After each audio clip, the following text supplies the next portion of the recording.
guys, good morning everyone. It's Saturday. So naata diri karon guys sa malamig na morning. Malamig na morning ang ating ulap o kaulanon, ulan bitaw guys. So ato ang paligid, di pa tayo nakapagwalis. So tingin-tingin na lang tayo, magpakain na lang tayo sa ating mga alagang chicken. Yan, congrats. Kahit konti na lang itong ating mga alaga. Yan, pakainin muna natin ng congrats. Maliliit na mais, bigas mais. So, ganyan lang. So, punta tayo sa aking 5 sisi.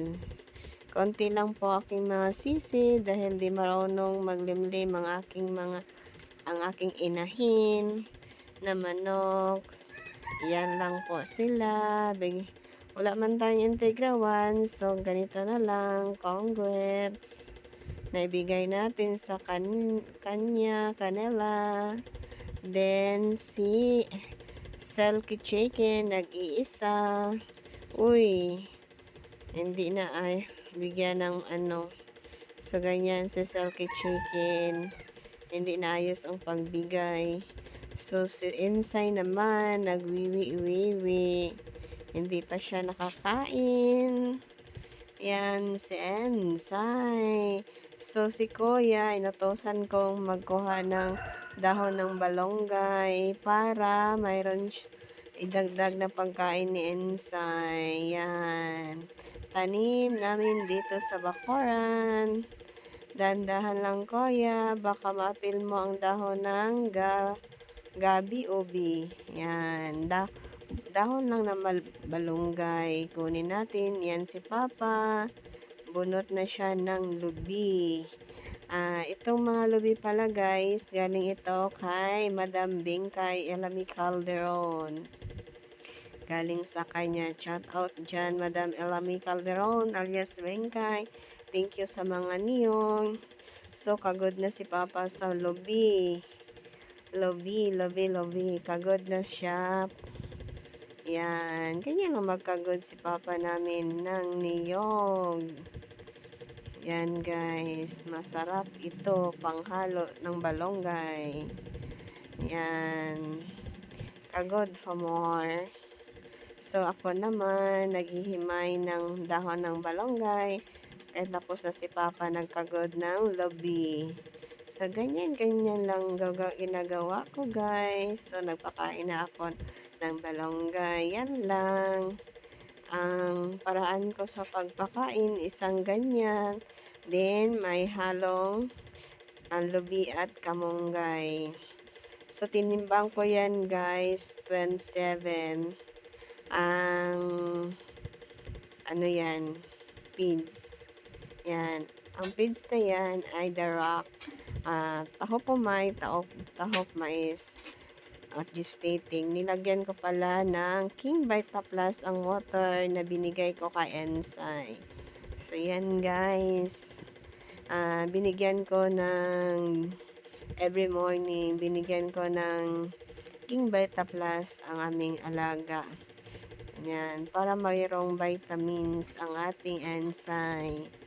More vitamins para maging malusog ang ating inahin. Guys, dumalaga siya, buntis siya ngayon ng 78 days. 78 days na siya ngayon na araw. So, dumalaga yan. Ganyan lang pagpapakain ko sa aking alaga.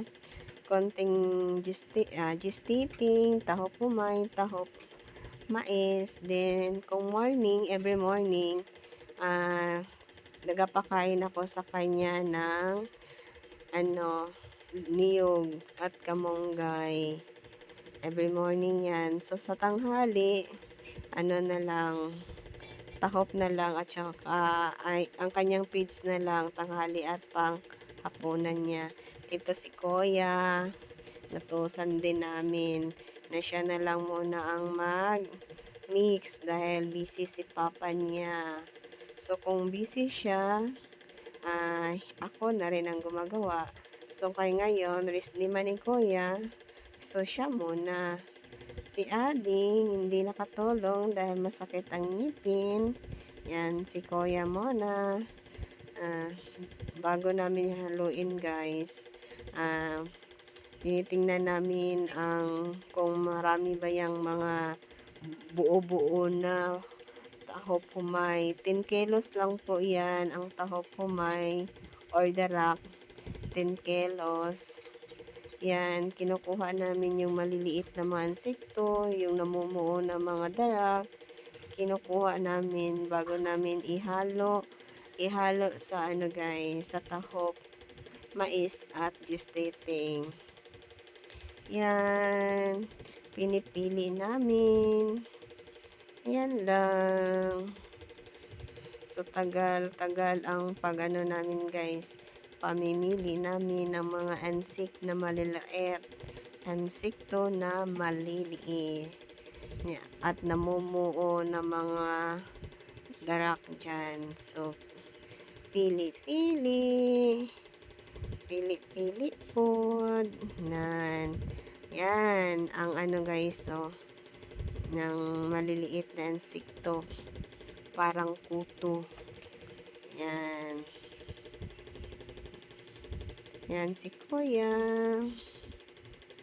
Yan, halo si Kuya, parang naglalaro si Kuya. So, sino ang ka-text ni Papa namin? Yan.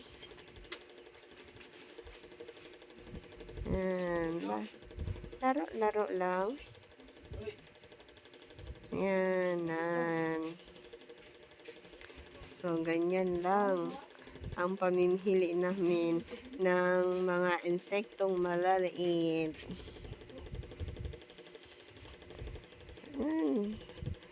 Tiis. Yan po ang 7 kilo ng gestating guys. So, ihalo na namin ang 7 kilo ng gestating. Yan. Gestating. At 7 kilo ng taho pumay.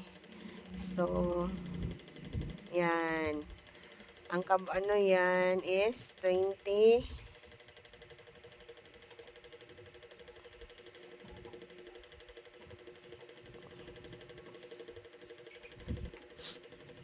Yan, 7 kilo ng tahop ay 7 kilo ng tahop mais, 7 kilo ng gestating at 10 kilo ng darak tahop humay. Yan po ang aming paghalo-haloin. Halo-haloin guys. Yan. Kung minsan ang pagkain na ito ay pinapakain din namin sa aming alagang manok. Budget. Kung minsan, yan ang aming pinapakain sa aming alagang manok kapag hindi ako nakabili ng crack corn or integra. Yan ang aming pinapakain sa mga alaga naming manok. Yan, halo-halo pa more Kuya. Busy kasi ni Kuya ngayon. So, ganyan si Kuya. Tolong-tolong. Yan. Mix mabuti. Then, kunin yung mga namumuo. Tapon na yung mga namumuo, yung mga kuto-kuto dyan. Itapon na. Mix very well. Ganyan lang po ang aming paraan para hindi kami masyadong magastusan sa mga pagkain ng mga alaga. So, mix lang po kami. Mix lang po. Yan. Ilang bisis pa yan ginix ni Kuya, oy. Tapos, ang aming black astrolorp, yan, mga inahin. Kumakain din siya ng bunga ng balonggay. Yan, masustansya yan. Kanina pa siya nag-aabang sa amin. So, ganyan lang ang aming black astrolorp na mga kumakain ng balonggay. Yan po. Tama na kuya. Ilagay na natin yan sa timba. Yan. Na 1 week na konsumo sa mga alaga. Hindi lamang ka-insay na konsumo, pati na rin sa alagang manok. Yan. Napakaano guys ng alikabok. Dapat dahan-dahan lang. Dahil ang kanyang papasok sa ilong. Ganyan lang aking paraan para makatipid ako sa pagpakain ng aking mga alaga.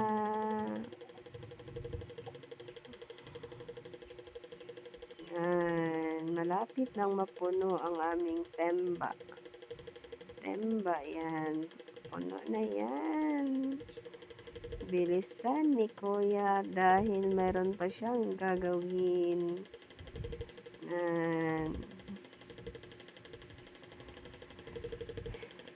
Gasto pero enjoy ang pagpakain ng mga alaga.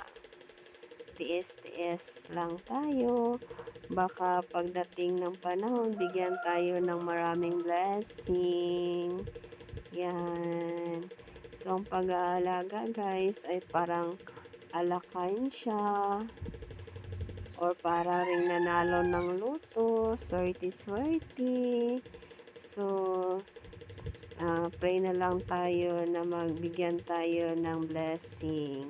Gabayan sa ating pag-aalaga ng mga hayop. Lalo na insay.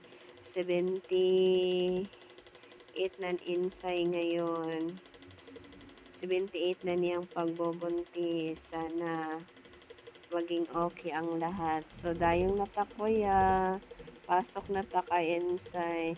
So, naana si insay relax na si insay guys. Relax na siya kaayo. Kuma naman siya kaon. Tapos nang kumain si insay. So, thank you insay. Thank you mga followers. Thank you mga viewers. Please share my video.